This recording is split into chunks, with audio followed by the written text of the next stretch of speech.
Annalisa Capellini, il y a un nom qui divise l'administration américaine ces derniers jours, celui de Jeanine Pirro, procureure de Washington, fidèle de Donald Trump.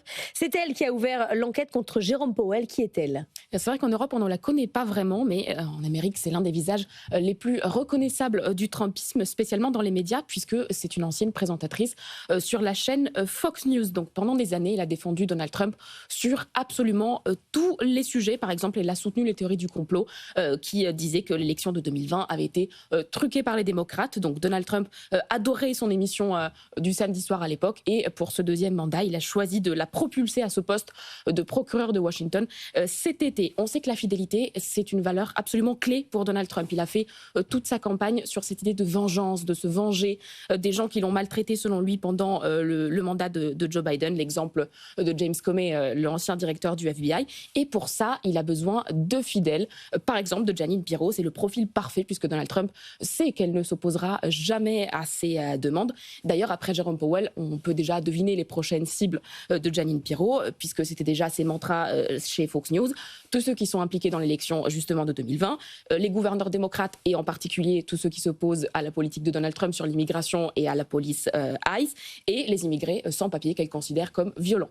Alors certains disent qu'elle serait allée trop loin, qu'elle aurait pris une initiative personnelle. Qu'est-ce qu'il en est ? Ah non, il n'en est absolument rien. Il ne faut pas s'y tromper. Elle ne fait que suivre à la lettre les indications de Donald Trump. On sait que le président américain trouve que les juges fédéraux en général sont trop faibles, trop lents dans leur action. C'est ce qu'il a dit pendant une réunion la semaine dernière à la Maison-Blanche, selon le Wall Street Journal.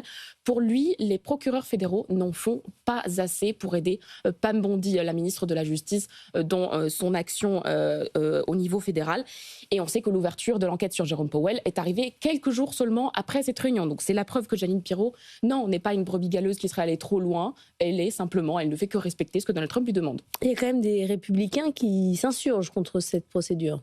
Oui, parce qu'en fait, la Maison-Blanche comptait plutôt laisser couler ces derniers mois de mandat de Jérôme Powell. On sait que son mandat se termine au printemps, plutôt dans le calme, se concentrer sur le choix de son successeur un peu, mettre sous le tapis toute cette polémique. Sauf que là, l'ouverture de cette enquête pénale a créé une polémique immense. En fait, Jérôme Powell a pris la parole, ce qui est assez inédit pour dénoncer cette enquête. Donc ça a créé un vrai chaos de communication. Même Scott Bessent, le secrétaire au Trésor, a fait part de sa frustration après cette enquête. Un sénateur républicain a même promis de s'abstenir sur le vote d'un potentiel successeur de Powell tant que l'enquête sera ouverte.